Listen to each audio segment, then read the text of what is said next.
Okay, guys, all right, so we're going to talk about formulas for a hydrate. So let's start off by talking about the format. Turns out the barium chloride is a dihydrate. And what does that mean?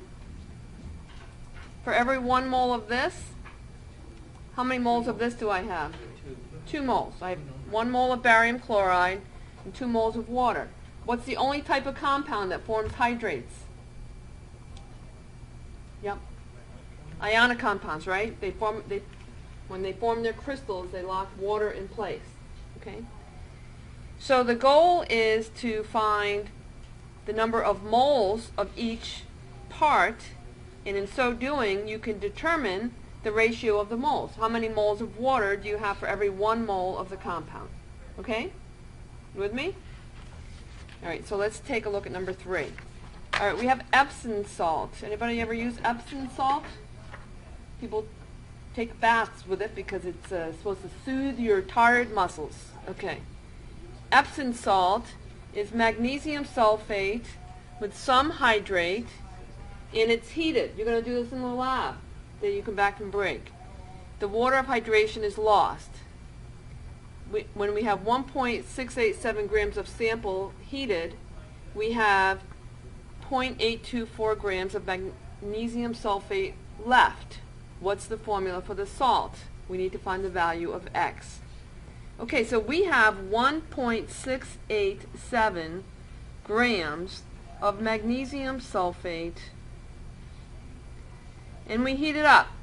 And after we're done heating it up, what happens when we heat it? The water goes away. Boils off the water, right? And when we're done, so this is before, after,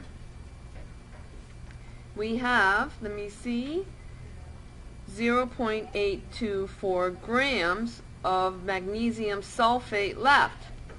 Right? I don't write the water now because the water's gone. So, what's the difference between these two? Going to represent? John? The amount of water. So we're going to get grams of water by subtracting those. And what do we get? We should get 0.863 grams of water, right?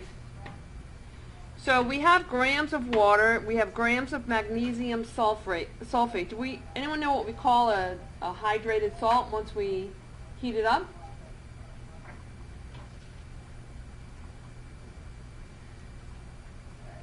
We call it an anhydrous. What does anhydrous mean? What do you think the prefix "an" means? Without. An means without water, right? So it's an anhydrous salt we have left. All right, so we're going to find, I want everyone to find the moles of magnesium sulfate, based on this grams, and the moles of water. Okay? So let's start with the magnesium sulfate. We have 0.824 grams of magnesium sulfate. Nolan, what's the molar mass of magnesium sulfate? 120.38. Anybody else get that? Raise your hand if you got that. 120.38 grams of magnesium sulfate is 1 mole. And what do we get? Everyone should be punching. Jake, what do you get? 0.00684499. 6844. All right. We have that many moles of magnesium sulfate. Let's do the same thing with the water. We have 0.863 grams of water, and we're going to figure out how many moles of water we have by, what's the molar mass of water, everybody? 18.02. 18.02 grams of water is 1 mole of water. And we should get 0.04789.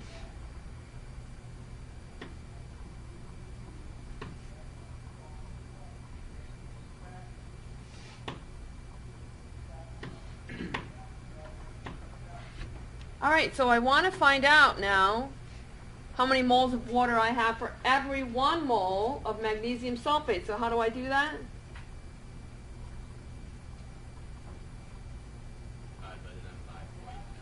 Yeah, so I take my moles of water over my moles of magnesium sulfate,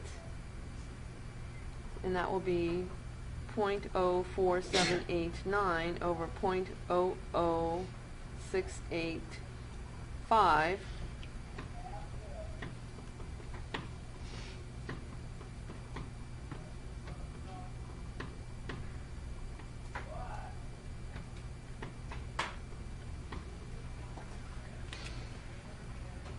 What'd you get, Dylan?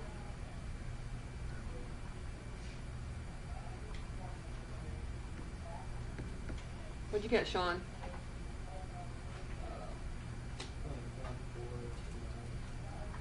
No? That's 7 moles. 7 exactly? 7.0? No, 6.996. 6.996. So there's 6.996 moles of water for every 1 mole of magnesium sulfate. So what's my formula for my hydrate? It's magnesium sulfate. And what's the closest whole number? What's the closest whole number to the moles of water? 7.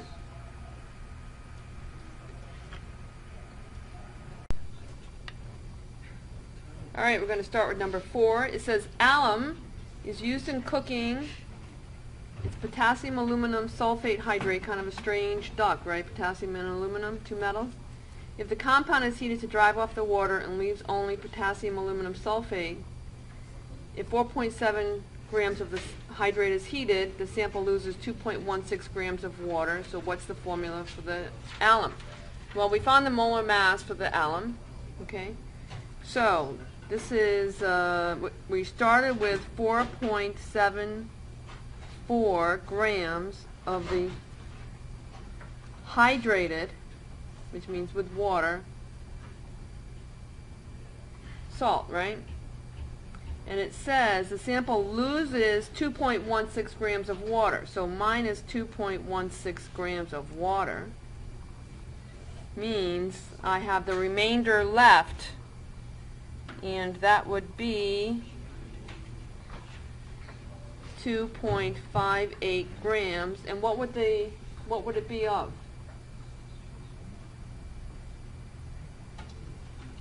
It loses this much water. Start with this. Loses this much water. Yeah, the potassium aluminum sulfate, the anhydrous, without water. Okay. All right. So in order to figure out the what X is in my hydrate, I've got to figure out the moles of water for every 1 mole of potassium aluminum sulfate. Okay? So I have grams of water, and I can find moles of that because it's 18.02 grams in 1 mole of water. And that's going to give me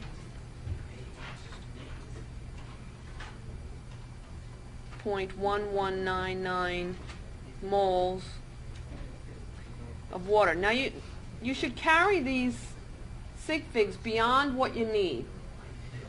Otherwise you have a rounding problem. If you round every step along the way, you have a rounding step overall.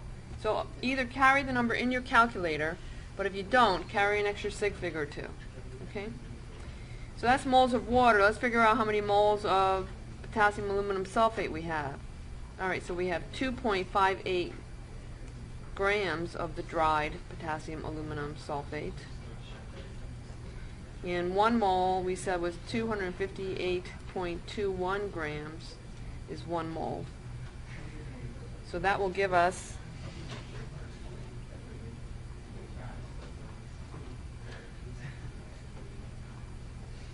0.0100 moles of the alum. Alright, so I have to come back up here, right, and do my moles of water over my moles of potassium aluminum sulfate. So my moles of water was 0.1199 moles of water per my moles of alum was 0.0100 moles of the salt. And if I divide those, I should get 11.99, right? Which is pretty close to 12. So my formula has 12 waters, right? So it's KAlSO42 times 12 H2O. Good?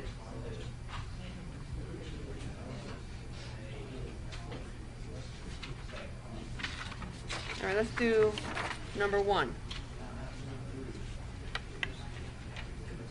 All right. Blue vitriol is a hydrate of copper sulfate that is 63.9. Guys, could you just keep it down a little bit? Percent copper sulfate and 36% water. Calculate the empirical formula. Now we don't have grams of any of this that we can use, so we're going to use the same trick we did in the empirical formulas, right? Which is we can assume we have a 100-gram sample. And Martin, if we have a 100-gram sample of the hydrate, how many grams of copper sulfate is that? 63.94 grams of copper sulfate. And we'd have 36.00 grams of water. Okay? All right. So let's figure out how many moles we have of each. So for the copper sulfate, 63.94 grams of copper sulfate. And Jake, what's the molar mass of copper sulfate? Copper sulfate, I'll have to go through here. Copper sulfate would be 159.62. That's 1 mole of copper sulfate. So how many moles is this going to be? How many moles is that? You guys punching? It should be 0.4006 moles of copper sulfate. I'm going to take the water, 36.00 grams of water, and I have 18.02 grams of water is 1 mole of water, the molar mass. And this will give me 2.001 moles of water. All right, and remember, in order to get the formula for the hydrate, I need to know how many moles of the original, of the ionic compound I have over the number of moles, whoops, my bad, backwards, the moles of water for every 1 mole of the ionic compound. Okay?